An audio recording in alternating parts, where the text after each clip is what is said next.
사실 신앙인들뿐만이 아니라 세상을 살아가는 사람들이라면 누구나 자기 자신만의 믿음을 갖고 있다는 것. 그리고 그 믿음이라는 것은 그 사람이 하는 행동의 모든 근거가 되는 거지. 그러니까 내가 하는 어떤 행동들이 있다면 그것이 거짓된 것이 아니라면, 위선자가 아니라면 자신의 믿음에 기반한 그런 행동을 하게 되어 있다는 것이죠. 각각의 사람들은, 세상의 모든 사람들이 각각 자신의 믿음을 따라 살아가고 있습니다. 온전히 믿음만 가지고 살아가진 않지만 대체로 자기가 믿는 어떤 신념에 따라서 살아가는 것이 사람들의 모습이다라는 것입니다. 그렇기 때문에 이 세상을 살아가면서 중요한 덕목 중에 하나가 무엇이냐면 어떠한 믿음, 어떠한 신념을 가지고 살아가느냐 하는 것이 훨씬 더 중요하다는 것입니다. 믿음이 있느냐 없느냐만큼 중요한 것이 무엇이냐면 그 성도가 가지고 있는 믿음이 바른 믿음이냐 아니면 그릇된 믿음이냐라는 것입니다. 근데 오늘날 우리가 정보의 홍수 시대다라고 말하고 있는 것처럼 그렇게 많은 정보들하고 많은 소식들 가운데서 우리가 바른 믿음을 온전히 유지하고 살아간다는 것이 쉽지만은 않다는 것을 알 수가 있죠. 그러니까 오늘 들은 정보가 내일 다른 정보를 가지고 이게 뒤집어진 것이 오늘날 세상이에요. 바로 삼겹살이 좋지 않다라는 그런 얘기가 나오면 또 며칠 지나가다 보면 돼지기름은 괜찮다 이런 소문이 막 돌고요. 그러니까 여기서도 과학자가 의사가 나와서 얘기하고 저기도 과학자가 의사가 나와서 얘기하니 도대체 누구 말이 진짜인지 알 수가 없다는 거예요. 그런 건강정보나 이런 건 그렇다고 쳐요. 근데 영적인 문제에 대해서만은 이렇다 저렇다 이 말도 맞고 저 말도 맞을 수가 없는 것이 사실이에요. 그러므로 우리의 믿음의 근거는 우리가 그리스도인으로서 성경에 기록된 기록들이 될 수 있게 되기를 주님의 이름으로 축원합니다. 하나님께서 우리에게 기록된 하나님의 말씀인 성경을 주신 이유가 무엇이냐면 어떤 경우에도 흔들리지 말고 그 말씀 붙잡고 살아가라는 거지. 성경은 우리가 쉽게 생각할 책이 아닙니다. 사실 성경이라는 것은 세상의 모든 진리들을 다 가지고 있는 책이라고 말해도 과언이 아니다라는 것이죠.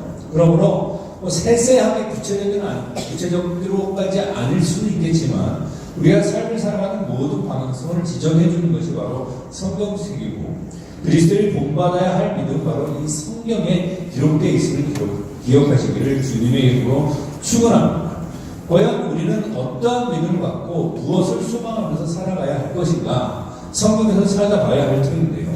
오늘 읽은 본문의 말씀은 히브리서 11장 말씀인데 히브리서 11장은 우리가 아는 바와 같이 믿음자로 잘 알려져 있습니다. 그래서 믿음으로 시작해서 믿음으로 끝나는 성경 기록인데 믿음의 사람들에 대한 그런 기록들이 남겨져 있는 것을 볼 수가 있습니다. 우리는 오직 믿음으로 사람들로 믿으시기를 주님의 이름으로 축원합니다. 오직 믿음이라는 것은 신약이나 구약이나 변함없는 사실이에요. 어떤 사람들은 구약은 율법으로 구원받았고 신약은 믿음으로 구원받는다. 전혀 그렇지가 않아요. 구약의 성도들도 믿음으로 구원받았다는 것을 히브리서 11장은 증언하고 있습니다. 물론 시대와 상황에 따라서 각각 방법은 차이가 조금씩 있어요. 하나님께서 다 보시는 방법도 차이가 있고 처리하는 방법에도 차이가 있습니다. 그러나 근본인 믿음이라는 것은 여전히 동일하고 일반적인 하나님의 은혜를 구원받을 수 있다는 거예요. 히브리서 11장은 홍수로 멸망하기 전에 믿음의 세 사람의 이야기로 시작해서 홍수 직후에 하나님께서 선택한 백성인 아브라함에 대해서 말하고 있는데 이 히브리서 11장에 가장 길게 기록되어 있는 기록이 아브라함에 대해서예요. 다른 사람들은 한 절씩 정도를 이렇게 활약하고 있는 것에 비해서 오늘 말씀 보면 사라와 또 아브라함에 대해서는 무려 8절부터 19절까지 이렇게 기록하고 있는 것을 볼 수가 있죠.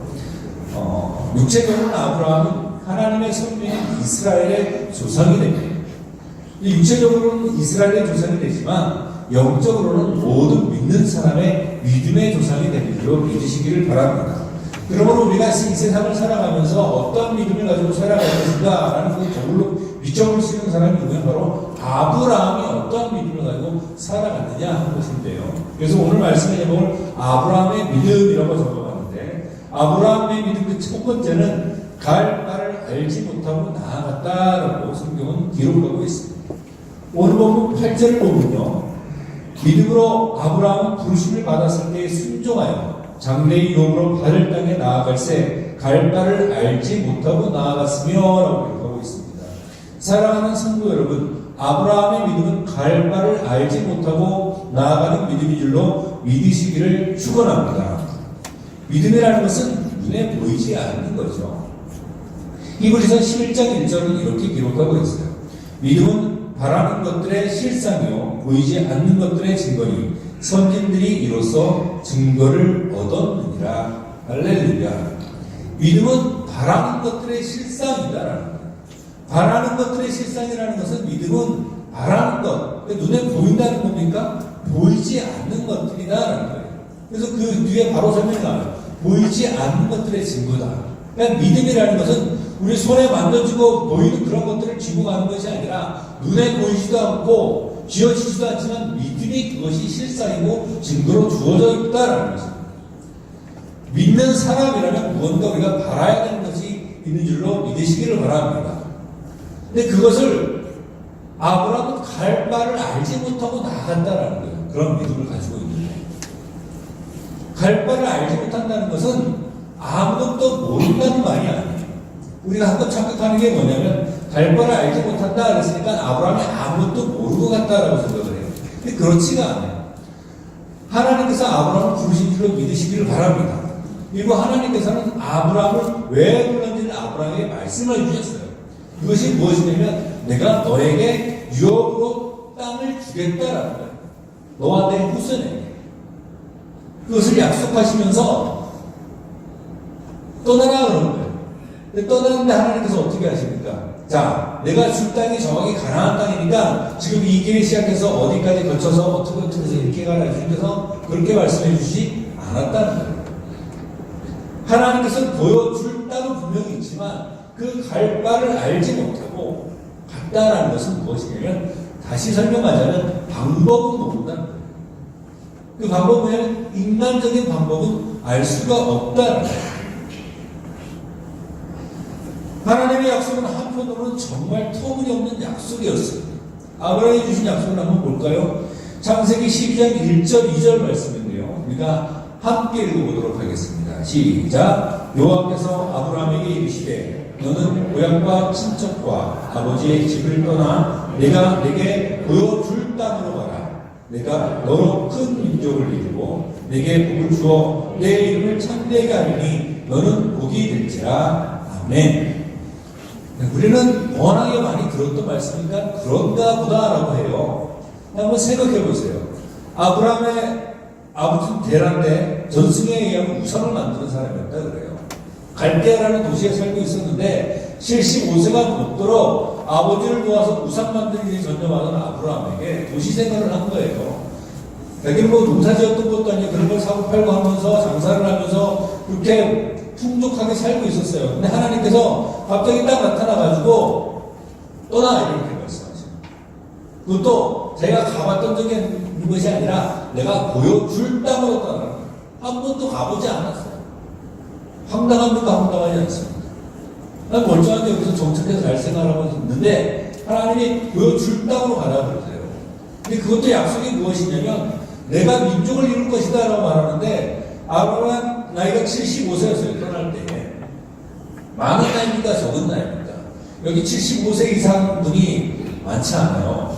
75세 아래가 더 많아요. 그 나이가 되도 누가 없어요? 후손이 없어요. 근데 하나님이 민족을 이룬다는데 그게 믿어집니까?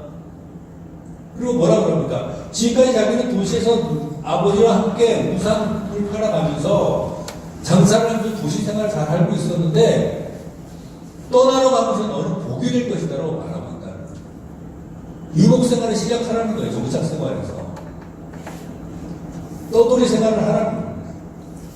도대체 보이는 것이 있습니까?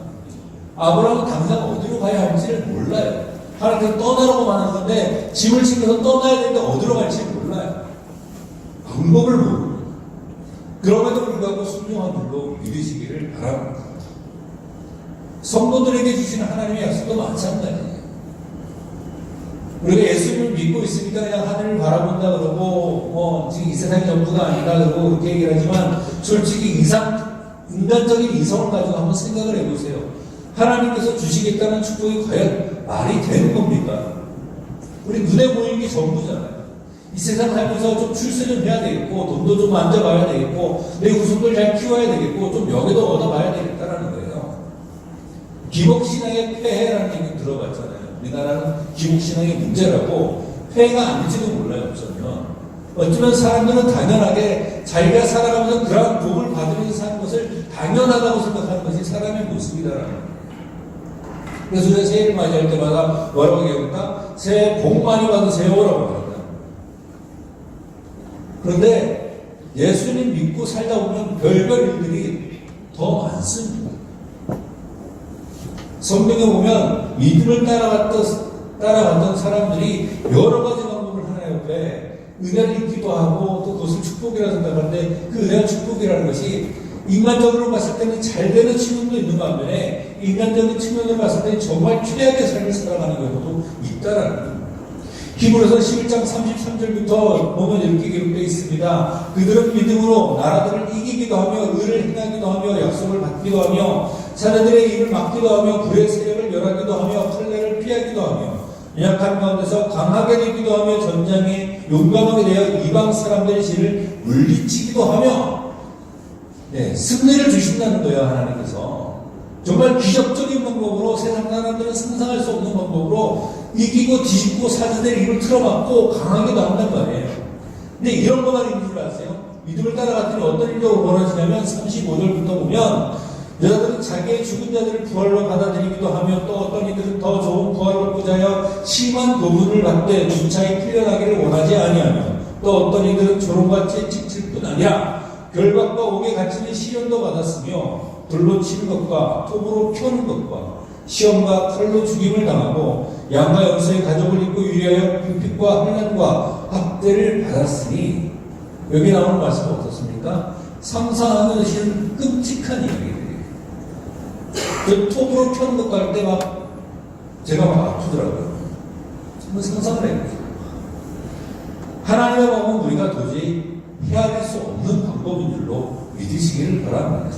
그럼에도 불구하고 믿음의 발톱을 내딛는 것이 아브라함의 믿음을 따라가는 신앙이라는 것입니다. 사실 아브라함의 믿음은 처음부터 완전했던 것은 아니에요. 완벽하지 않았어요. 하나님께서 너로 큰 민족을 이루겠다라고 주님께서 말씀하셨을 때에 아브라함은 자기가 아들이 없잖아요. 그 나이가 되도록. 자기 아내도 나이가 많아요. 모세예요. 뭐 어떻게 합니까? 자신의 생각을 하나님께 말하는 겁니다. 뭐라고 얘기하냐면 창세기 15장에 보면 아브라함이 이르되 주 여호와여 무엇을 내게 주시려 하나이까? 나는 자식이 없사오니 나의 상속자는 이 다메섹 사람 엘리에셀이니이다.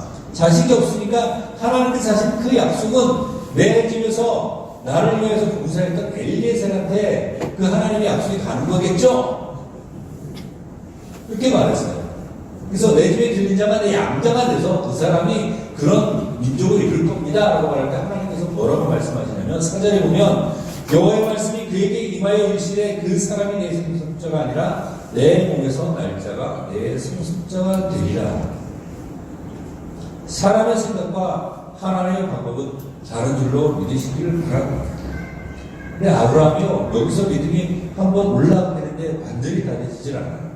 16장에 가면 또 실수를 하죠. 창세기 16장 2절에 보면 사례가 아브라함에게 이르되 여호와께서 내 출산을 허락하지 아니하셨으니 원하건대 내 여종에게 들어가라. 내가 곧 그로 말미암아 자녀를 얻을까 하노라 하매 아브라함이 사례의 말을 들으니. 아브라함이 누구 말을 들었다고요? 하나님의 말을 들은 게 아니라 사례의 말을 들었어요. 하나님께서 인생을 창조하시고 부부를 주셨는데 한 남자가 한 여자와 결혼하게 하나님께서 그렇게 하셨단 말이에요. 근데 사례가 생각을 해보니까 자기 자식을 낳을 수 없을 것 같고 하나님이 아브라함에게 하신 약속은 있으니까 뭔가 다른 방법이 있을 것이다라고 하면서 자신의 목적을 자신 남편에게 처음으로 줬거든요. 아브라함이 그걸 어떻게 했습니까? 하나님의 말씀을 거절하지 않고 그냥 받아버렸습니다. 하나님의 뜻이라는 것은 내가 생각하는데 하나님, 요게 하나님의 뜻이죠 라고 하는 것이 하나님의 뜻이 아니면 기억하시기를 바랍니다. 그것이 하나님의 방법이 아닐 때가 많아요. 내 생각. 오히려 이 일로 인해서 더 큰 문제를 생겨요. 하나님 그게 아니다 그랬어요. 하나님 이일 때문에 하나님이 아브라함한테 나타나지 않으십니다. 하나님의 방법은 하나님의 방법대로 처리되는 줄로 믿으시기를 바랍니다. 갈 바를 알지 못하고 가는 것이 맞는 거예요. 우리에게 주신 하나님의 방법은 무엇입니까? 바로 예수님 일로 믿으시기를 바랍니다. 사람은 종교심을 누구나 가지고 있어요. 사실. 나는 종교가 없습니다, 무신론자입니다 하는 사람도 뭔가 자신의 종교적인 방법이 있어요. 그것이 과학 능력일 때도 있고 물질적인 방법일 때도 있어요. 구원이라는 것을 얻기 위해서 뭔가 자신의 노력을 더하려고 합니다. 그러니까 예수님 믿는 사람들도 그러는 사람들이 있어요. 아예 어떻게 구원을 공짜로 받겠어? 내가 하나님을 위해서 뭔가를 좀 해야지. 그래도 내가 구원을 받지. 착한 일이라도 더 해야지. 어떤 사람들은요, 하나님께 이르는 방법이 예수님밖에 없겠느냐라고 물어봐요. 설악산으로 올라가도 이쪽에서 올라가는 방법도 있고 저쪽에서 올라가는 방법이 있고 산으로 올라가는 길도 여러 길인데 하나님한테 이르는 방법도 다양하지 않겠어? 하면서 예수님 외에 다른 구원의 방법에 대해서도 말하려고 합니다. 사람을 생각해. 사람이 이성을 가지고 한참 생각을 하다 보니까 하나님이 없는 것 같아요. 하나님이 없으려면 어떻게 됩니까? 세상의 모든 것이 저절로 생겨야 되잖아요. 근데 나중에 진화론이라는 것까지 생각하게 만들었어요. 그런데 하나님의 뜻이 기록된 성경은 무엇만 얘기하냐면 오직 예수만 얘기하는 걸로 믿으시길 바랍니다. 예수님께서 제자들에게 하늘에 아버지 집에 더할 것이 많다라고 말합니다. 그리고 너희도 내가 그 길로 안내하겠다라고 얘기하니까 도마가 이렇게 말합니다. 요한복음 14장 5절 말씀인데요. 도마가 이르되 주의 주께서 어디로 가신지 우리가 알지 못하거든 그 길을 어찌 알겠사나이까. 그랬더니 예수님께서 대답하시죠. 예수께서 이르시되 한번 같이 읽어보겠습니다. 시작. 내가 곧 길이요 진리요 생명이니 나로 말미암지 않고는 아버지께로 올 자가 없느니라. 아멘. 여기서 길이라는 것이요, 영어로 way라는 단어인데요, 이것은 방법이라는 뜻으로도 해석이 됩니다. 길이 방법이죠. 아브라함의 갈 길이라는 것은 뭐냐면 아브라함의 살아갈 방법이었습니다. 갑자기 도시 생활을 하다가 떠나는 하나님의 명령을 순종하는 것은 아브라함의 갈 길은 앞으로 어떻게 살아가야 하나 막막했던 것이라는 거죠. 그것을 알지 못했어요. 그런데도 어떻게 했습니까? 하나님을 믿으니 하나님께서 아브라함에게 살 방법이 될 줄로 믿으시기를 바랍니다. 아버지께로 가는 길, 그 길은 무엇을 얘기하면 구원에 이르는 방법을 얘기합니다. 사람들은 몰라요. 구원을 이루는 방법을 몰라요. 이것저것 다 시도해보지만 그것 다 모두 다 허사입니다. 종교적으로 사람이 되어보기도 하고 과학을 발전시켜보기도 하고 여러 가지 철학과 다양한 사상을 만들어서 하나님께 도전해보려고 하지만 올라갈 방법을 사람들은 알지 못합니다. 그래서 도마도 물어보잖아요. 내가 그 길을 어찌 합니까? 라고 물어봐요. 근데 예수님께서 뭐라고 합니까? 예수님께서 자신의 길이라고 우리에게 알려주신 줄로 믿으시기를 바랍니다. 예수님께서 구원에 이르는 그 방법 자체가 되신다는 거예요. 다른 길과 다른 방법은 없습니다. 세 번이나 강조해서 예수님께서 the way, the truth, the life 이렇게 얘기해요. 더라는 전관사가 붙인 영어에 세상에 그거 하나밖에 없어요. 예수님 바로 그 길이고 예수님 바로 그 진리고 예수님 바로 그 생명이라는 거예요. 다른 길은 없다는 것이 예수님의 말씀이라는 거예요. 오늘날 유행하는 종교다운 주의는 다를 뿐이지 틀린 게 아니다 이렇게 얘기를 해요. 맞아요. 그런 것들이 있어요. 하나님께서 사람들은 각기 다르게 창조하신 줄로 믿으시기를 바랍니다. 그래서 저 사람하고 나하고 좀 이렇게 달라도 내가 틀린 게 아니에요. 저 사람이 틀린 게 아니에요. 그건 다른 거예요. 그런데 틀린 것도 있어요. 예수라는 길 외에 다른 길을 주시지 않은 줄로 믿으시기를 바랍니다. 다른 길이 있다 얘기하면 그것은 틀린 이야기예요. 다른 이야기가 아니에요. 성경을 믿는다면 우리 적어도 그렇게 믿어야 돼요. 아니면 성경을 버리고 다른 종교를 가든가. 성경을 믿는다고 하면서 예수님 외에 다른 길이 있다고 말하는 것은 성경이 용납하지 않아요. 예수님은 그렇게 말씀하셨습니까? 사도행전 4장 12절에 보면 다른 이로서는 구원을 받을 수 없나니 천하 사람 중에 구원받을 만한 다른 이름을 우리에게 주신 일이 없습니다. 갈 바를 알지 못해도 하나님의 약속을 믿고 떠났던 아브라함처럼 우리가 어떻게 살아가야 할지 예수님 믿으면 몰라요. 그러나 예수님이 우리의 분급이 되는 줄로 믿으시기를 바랍니다. 그것이 바로 아브라함의 믿음의 길을 쫓아가는 것이다. 아브라함의 믿음 그 두 번째는 하나님께서 지으실 성을 바라봤다라는 것이죠. 원로문 10절에 보면 이렇게 기록하고 있습니다. 이는 그가 하나님이 계획하시고 지으실 터가 있는 성을 바랐습니다. 사랑하는 성도 여러분, 아브라함은 믿음을 가지고 영원한 하나님의 나라를 바라본 줄로 믿으시기를 바랍니다. 여기서 하나님께서 계획하시고 지으실 터라는 것은 무엇일까요? 아브라함을 향한 하나님의 궁극적인 약속이 과연 하나님께서 보여줄 땅이 가나안이었을까요? 그렇다면 그것은 너무나 싱겁게 이루어진 것이 됩니다. 사실 아브라함은 가나안 땅에 너무 일찍 도착했어요.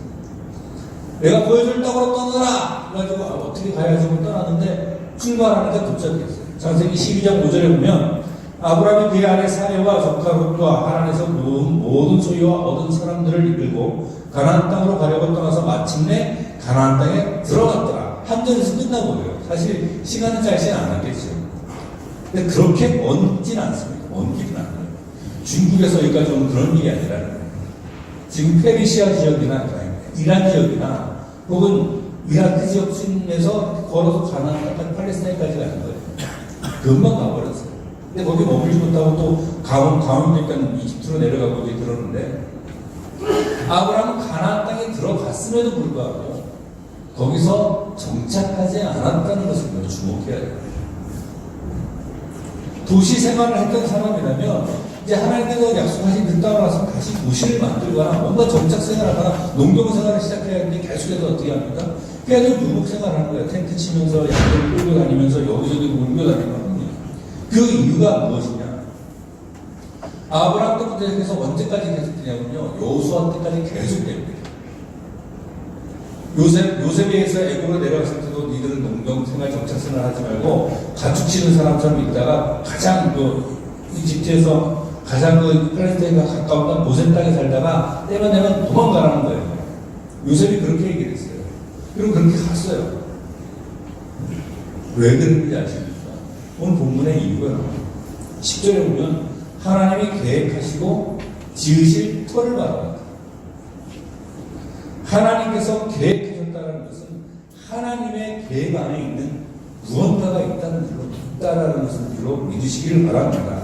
에베소서 3장 11절에 보면 곧 영혼은 또 우리 주 그리스도 예수 안에서 예정하신 뜻대로 하신 것이라. 그러니까 이 계획은 뭐냐면 예수님 안에 있는 뜻이에요. 아브라함에게 알려주셨지만 아브라함 후손들을 통해서 예수님이 나타나는 거예요. 예수님 안에서 예정하신 것은 창세전부터 예수님께서 그렇다 이거죠. 그리고 그 터가 무엇입니까? 고린도전서 3장 11절에 이 닦아준 것 외에 너희 다른 터를 닦아줄 자가 없으니 이 터는 곧 예수 그리스도라. 우리의 터, 기초는 오직 예수님밖에 없는 줄로 믿으시기를 주님의 이름으로 축원합니다. 그 기초에 세워지는 것이 무엇이냐면 바로 거룩한 성이에요. 도성이라고 하고 성이라고 하는데 사실 도시를 얘기합니다. 인간들이 세우고 인간들 마음대로 살아가는 그 갈대아우르 혹은 이집트 그런 소돔과 고모라 같은 그런 도시가 아니라 하나님께서 세우실 그 도시를 바라봤다는 거예요.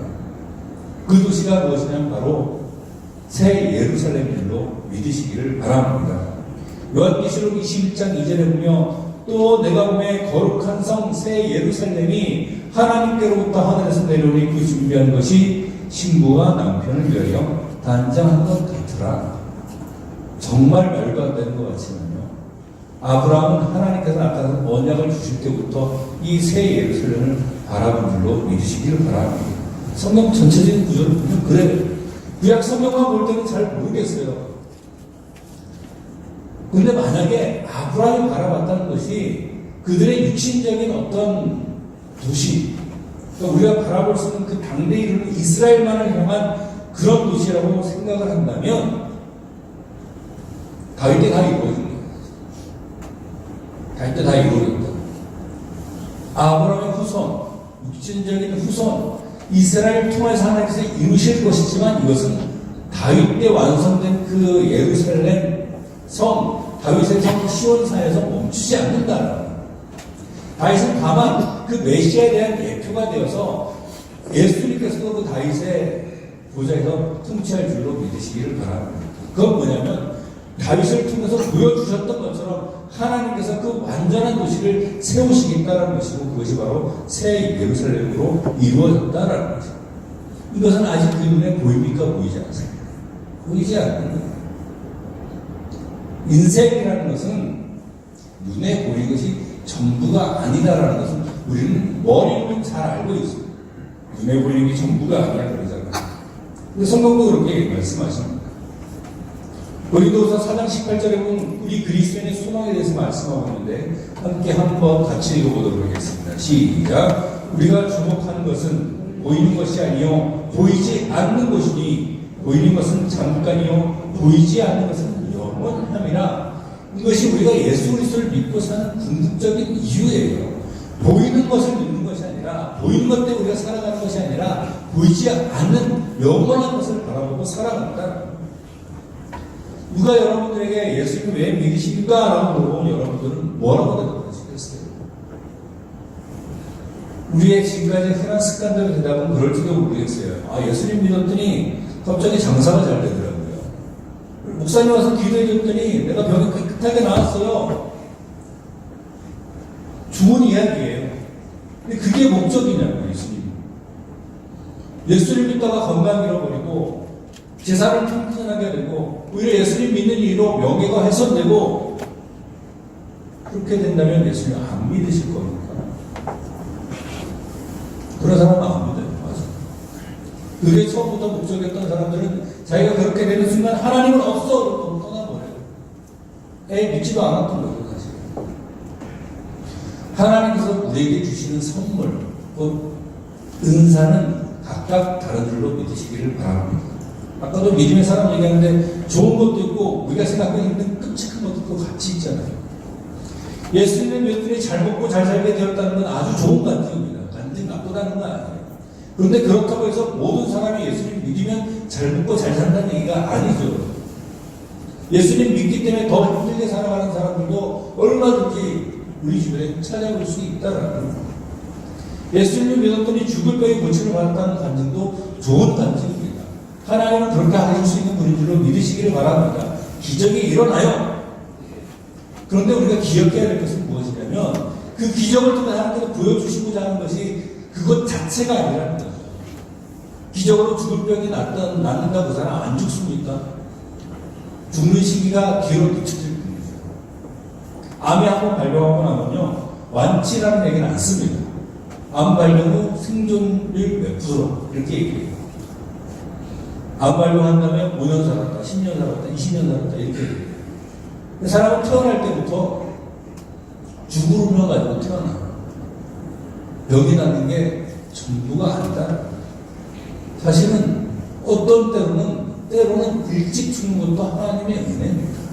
성경에서 궁극적으로 보여주는 달매가 야고보 사도예요. 모든 성도 중에서 가장 먼저 순교를 당한 사람이고 그것이 하나님의 축복과 은혜로 그려져 있다는 거예요. 예수님을 믿는 궁극적인 목적은 그곳에 있지 않습니다. 어떤 사람은 그래요. 예수님 왜 믿습니까? 하면 좀 더 고상한 이유들을 만드는 사람들이 있어요. 뭔가 내가 인격 수양을 하고 차세대를 양력하고 이 세상을 좀 더 살기 좋게 하기 위해서 그렇게 하기 위해서 난 예수님 믿습니다. 예수님 말씀 가르침이 너무 좋거든요. 그런데 우리가 기억해야 될 것은 무엇이냐면 성경은 결코 지금 우리가 살고 있는 이 세상을 더 좋게 살기 좋게 만드는데 목적을 두고 있지 않다는 거예요. 성경은 그렇게 얘기해요.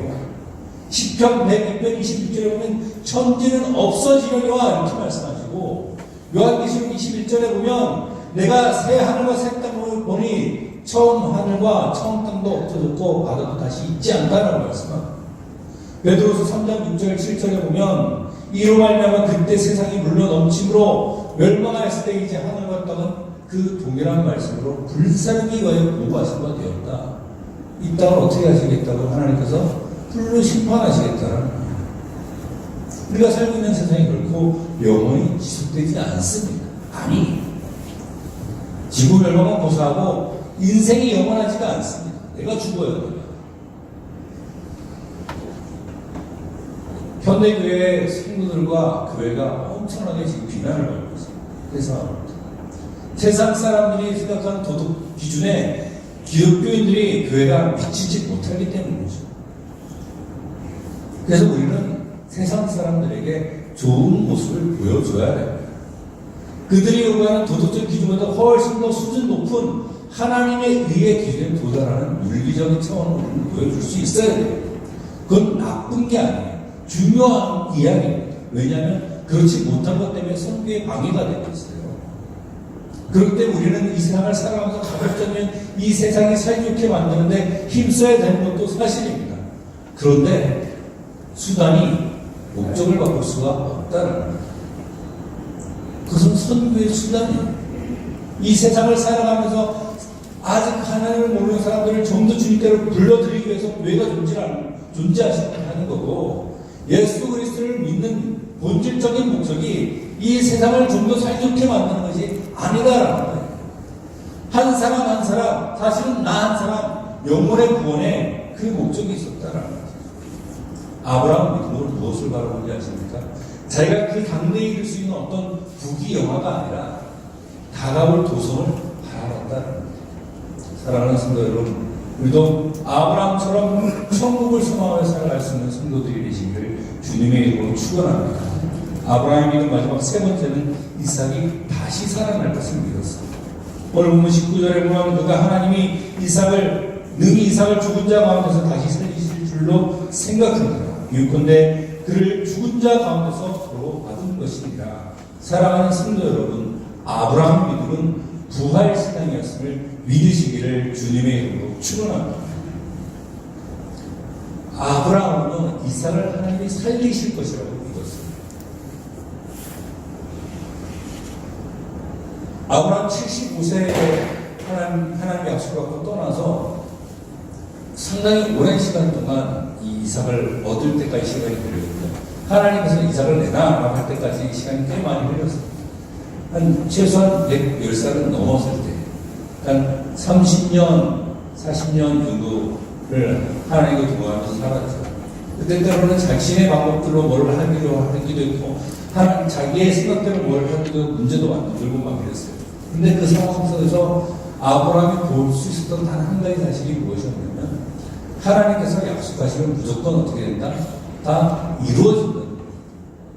자기가 100세 때 아들을 얻을 거라고 상상도 못했거든요. 그런데도 하나님을 믿었더니 어떻게 했습니까? 100세에 아들이 생겼어요, 진짜로. 그럼 하나님께서 이제 내놔 했으면 내놓으면 어떻게 됩니까? 아들이 죽잖아요. 근데 하나님이 아브라함에 했던 약속이 뭐냐? 내가 내 몸에서 난 자식을 통해서, 너와 사라의 몸에서 난 자식을 통해서 큰 민족을 이루리라고 주님께서 말씀하셨습니다. 이삭이 죽어야 돼요? 죽지 말아야 돼요? 죽지 말아야 돼요. 하나님께서 설령 받으라 해서 번제로 드린다 할지라도 이삭은 죽습니까? 죽지 않습니까? 안 죽는다는 게 아브라함은 너무나 편한 거예요. 망설일 필요가 없어요. 그 당장 하나님께 바치고 잘못하는 거죠.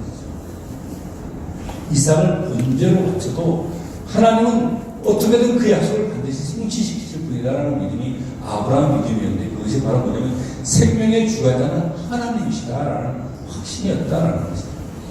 그것이 바로 아브라함의 부활 신앙인 줄로 믿으시길 바랍니다. 우리가 인생에 있어서 가장 중요하게 볼 것 같아요. 돈일까요? 명예일까요? 어떤 사람 명예 때문에 죽잖아요. 사무라이를 할부자살 하잖아요. 조폭들도 명예 때문에 죽습니다. 근데 죽으면 그게 의미가 있어요. 죽으면 아무것도 안 돼요. 예수님께서는 이런 말씀하세요. 어느 부자를 얘기하는데, 누가 보면 한 부자가 그 밭에 솥이 풍성해가지고 너무 많은 거예요. 이게 쌀이 너무 많아가지고 국간에 드릴 데가 없어. 그래서 창고를 하나 놓치고 그것을 이제 다 채워놓고 내가 그러면 이제 평안히 쉬고 먹고 마시자 이렇게 생각을 했단 말이에요. 근데 그날 밤에 제가 생각을 주님께서 그 생명을 취해갔습니다. 그러면 그 풍성하게 거둬들였던 그 수출이 누구의 것이 되겠느냐라고. 내가 이 세상에 살아가면서 온갖 부귀영화를 다 누리고 온갖 업적을 다 남기고 나서도 죽으면 소용이 없습니다. 세상의 모든 것을 다 가지고 태어난다 할지라도 요즘 뭐 금수저 얘기 많잖아요. 죽으면 다 끝나는 거죠. 사람에게 가장 심각한 문제는 무엇이냐면 죽음의 문제예요. 근데 세상에 안 죽는 사람이 있습니까? 다 죽어요. 성경이 말씀하십니다.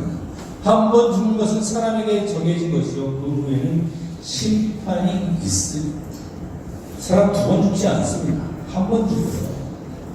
다음에 다시 태어나면 이런 얘기하는 사람들이 있잖아요. 다음 생이 없어요. 사람 두 번 안 죽는다니까요. 한 번 죽어요. 그리고 후에 뭐가 있습니까? 심판으로 모든 게 다 갈려요. 한 번 죽으면 사람의 그 존재가 없어지는 것이 아니에요. 그 후에 심판이 있다는 거예요. 육신의 죽음이 무서운 게 아니에요. 사실은. 죽음의 문제가 된다는 것은 그 후에 심판이 있다는 것입니다. 우리가 예수를 믿어야 되는 이유가 무엇이냐면 하나님이 두려운 분이라는 거예요. 하나님 앞에 살아가야 된다는 거예요. 마태복음 10장 28절에 보면 몸은 죽여도 영혼을 능히 죽이지 못하는 자들을 두려워하지 말고 오직 몸과 영혼을 능히 지옥에 멸하실 수 있는 이를 두려워하라. 사람들이 우리한테 겁을 주잖아요. 죽일 거예요. 무서워하잖아요. 근데 무서워할 거 없어요. 사람이 나한테 도작할 수 있는 게 뭔지 아십니까? 내 목숨 가지고 하는 거예요. 내 영혼은 어떻게 못해요. 근데 하나님 어떻게 하십니까? 육신의 생명도 주관하시고 그 사람의 영혼까지도 주관하시는 것이 하나님인 줄로 믿으시기를 바랍니다. 정말 중요한 것은 육신의 죽음이 아니라 영혼, 이 모든 것이 영혼이 꺼지지 않는 불 속에 던져지는 둘째 상황이에요.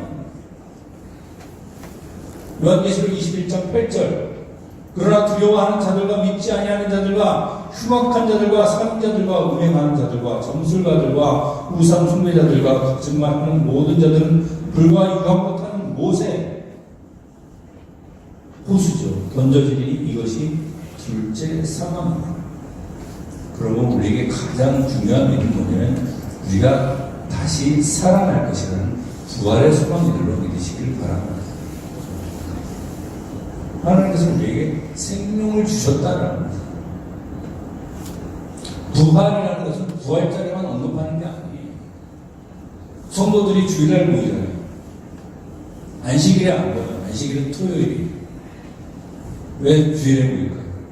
예수님은 부활하신 날이에요. 우리 매 주일날 예수님의 부활을 기념하면서 모이는 거예요. 왜? 예수님께서 부활하셨기 때문에 우리도 그렇게 부활할 것이라는 거예요.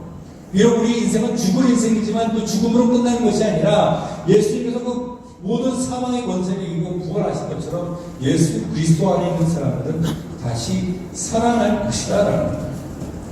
고린도전서 15장 12절에 이렇게 말씀하세요. 그리스도께서 죽은 자 가운데서 다시 살아나셨다 전파되어 있었던 너희 중에서 어떤 사람들이 어찌하여 죽은 자 가운데서 부활이 없다. 만일 죽은 자의 부활이 없으면 그리스도도 다시 살아나신 일이 없었을 터이요. 그리스도께서 만일 다시 살아나지 못하셨으면 우리 전파하는 것도 헛것이요 또 너의 믿음도 헛것이라. 부활 신앙을 소유하시기를 주님의 이름으로 축원합니다. 그래서 우리에게 소망이 있는 걸 믿습니다. 죽음이 내 바로 눈앞에 있어도 우리가 절망적이지 않은 이유가 무엇이냐면 부활의 소망이 그리스도 안에 있기 때문에 주님께서 확실하게 말씀합니다. 고린도전서 15장 51절에 보면 보라 내가 너에게 비밀을 말하노니 우리가 다 잠잘 것이 아니요 마지막 나팔에 순식간에 후련이 다 변화되니 나팔 소리가 나매 죽은 자들이 썩지 아니할 것으로 살아나. 죽은 사람도 다시 살아나는 줄 믿으시길 바랍니다. 우리가 이 소망이 있기 때문에 슬프진 않아요. 잠시 이별되어 슬프지만 누가 죽었을 때 세상 사람들처럼 절망적인 슬픔에 빠지지 않는 이유가 죽은 자들도 살아난다는 거예요. 죽은 자들만 살아납니까? 우리도 죽을 몸에서 영으로 변화되는 줄로 믿으시기를 바랍니다. 아브라함은 바로 이것을 믿었어요. 아브라함을 믿음의 조상이라고 말합니다. 우리가 믿는 사람이라면 아브라함의 믿음을 본받아서 살아가야 할 텐데, 아브라함의 믿음의 첫 번째는 무엇이냐면 갈 바를 알지도 못하면서 하나님의 약속 하나만을 믿고 갖고 바라보는 것이 자신의 육신적인 수망이 아니라 하나님께서 장차 지으실 그 도성을 바라보는 영원한 천국을 바라보는 천국 신앙이, 이삭을 다시 살리실 것을 믿는 부활 신앙이었던 거죠. 우리도 아브라함처럼 이러한 믿음을 가지고 이 세상의 모든 것들을 소망을 두는 것이 아닙니다. 이 세상을 살아가면서 하나님의 도구로 어떻게 사용되어 줄 것인가, 모든 것을 하나님께 맡기고 영원한 천국과 우리의 부활을 바라보면서 살아갈 수 있는 성도들이 되시기를 주님의 이름으로 축원합니다. 기도하시겠습니다.